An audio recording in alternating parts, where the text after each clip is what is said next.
Oke, mulai. Selamat pagi Dewan Juri yang terhormat, dan pada kesempatan kali ini saya akan membacakan pidato saya sebagai tim oposisi dari mosi Dewan ini akan mewajibkan kandidat politik untuk lulus tes uji kompetensi politik agar dapat mencalonkan diri. Yang pertama, ideologi Negara Kesatuan Republik Indonesia dari awal adalah Indonesia sebagai negara demokrasi.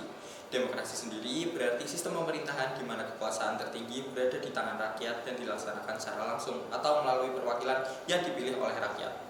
Secara sederhana, demokrasi sering diartikan sebagai pemerintahan dari rakyat, oleh rakyat, dan untuk rakyat.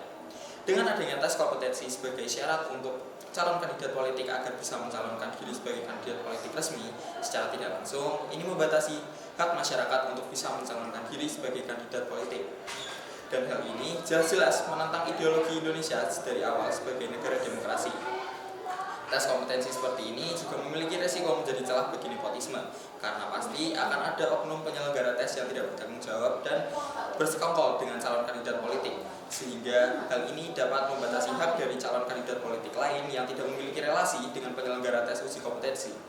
Selain itu, pemimpin yang baik bukan berarti pemimpin yang hanya sekedar bisa mengerjakan soal uji kompetensi, karena politik tidak hanya sekedar tentang hukum, sosiologi, dan ekonomi. Dan politisi yang baik adalah politisi yang memiliki pengalaman dan aksi nyata, bukan hanya yang sekedar bisa menyelesaikan tes uji kompetensi semata. Selain itu, dengan adanya tes uji kompetensi ini dapat menutup kemungkinan untuk mendapatkan pemimpin dari kalangan masyarakat umum, di mana jika kita berkaca pada tokoh-tokoh politik demokrasi di Indonesia, justru mereka yang dalam tanda kutip dari rakyat memiliki kinerja politik yang lebih baik jika dibandingkan dengan beberapa tokoh politik yang kurang merakyat.